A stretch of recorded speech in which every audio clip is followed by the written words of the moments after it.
So here, this is with the carburetor bowl taken off. We've got 3 sets of valves. This is, sorry, not valves, jets. This is our pilot jet here. We can unscrew this. Okay, and this normally sets your fuel air mixture, but not normally, it just does.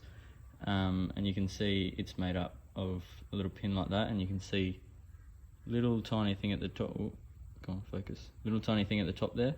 That adjusts your air fuel mixture. Sorry for the compressor in the background.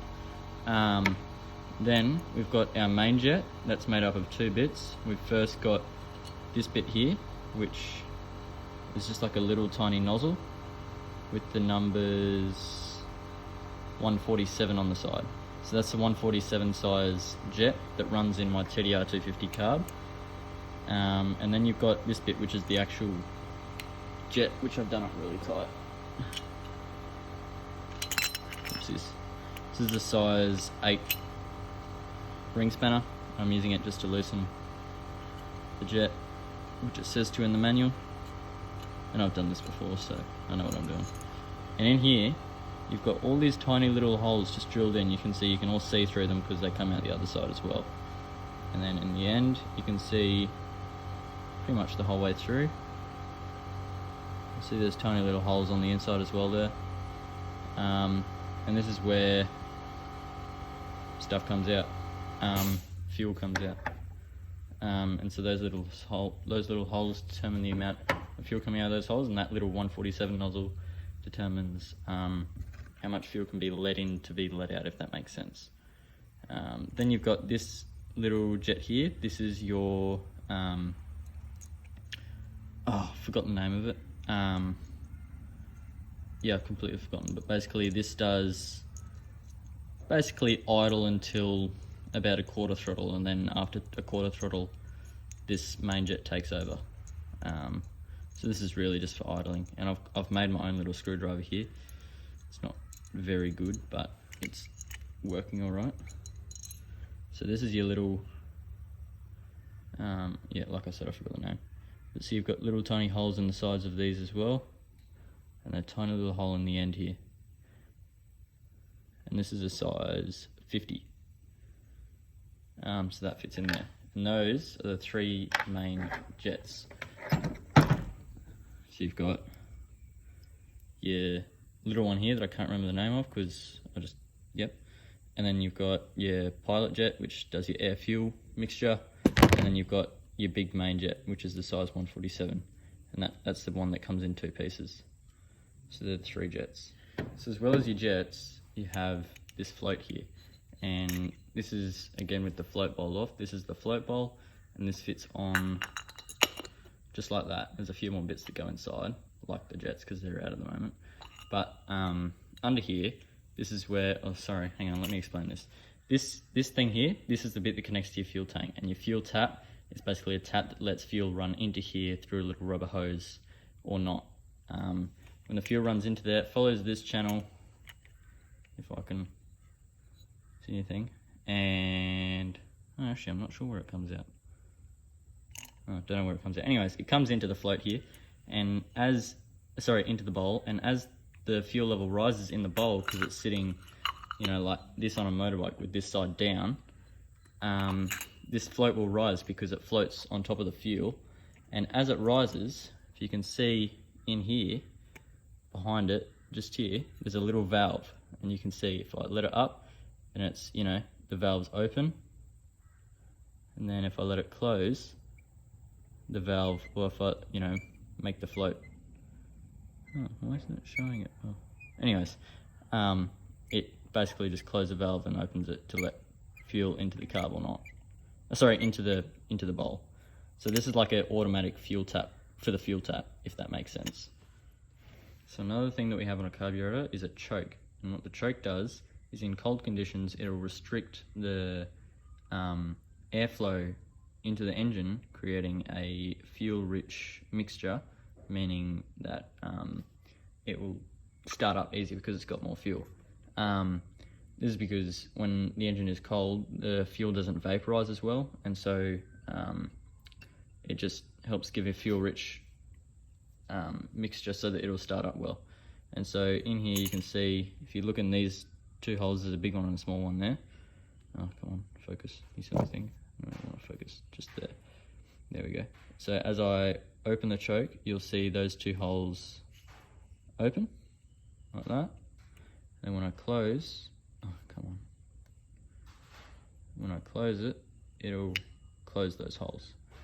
Now I'm going to be honest with you, I don't exactly know how this restricts airflow. Yeah, I'm really not sure. It might actually add more fuel instead of stopping air. That's my theory. But you can see there's a hole up the top there, and that hole there is the same hole as these ones. They just lead to the same place.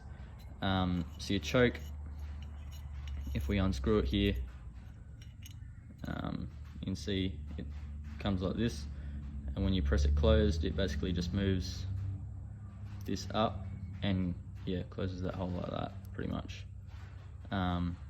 So yeah, that's your choke there. It's another part that you have of your carburetor, which I'm not completely certain on what it does, but I've got an idea. It's your diaphragm. So this is this part here. Oh, actually, hang on, I'm missing a bit.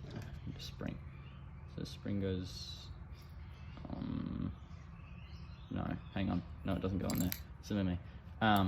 This diaphragm fits just in here, and what I'm pretty sure it does is when you open your throttle, okay, so your throttle would be up here, and there's your slide.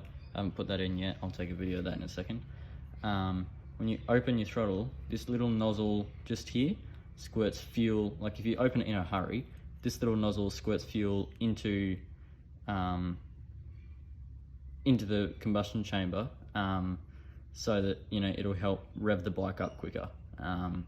So I was reading my manual for it, and it said, check before you pull the carb apart, check to make sure that this is working, because otherwise the diaphragm may be suspect.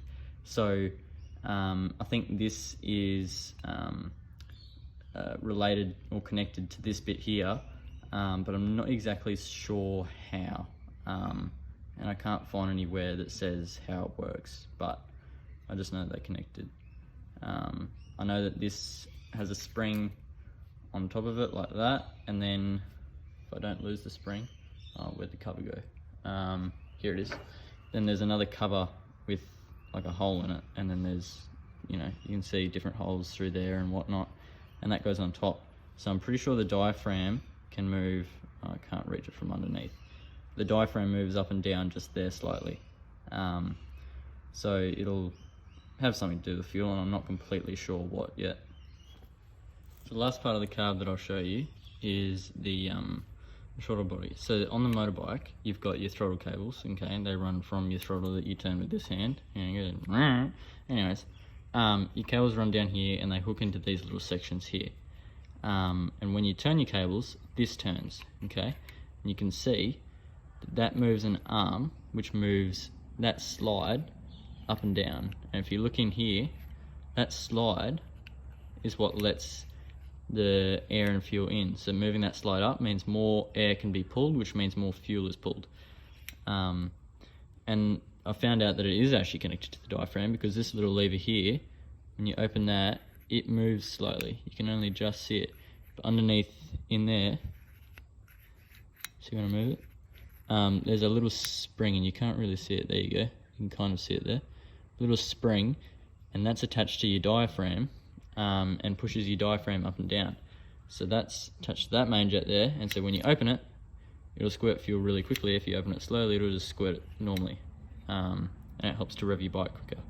So that's pretty much your whole carb. I've got the choke in there.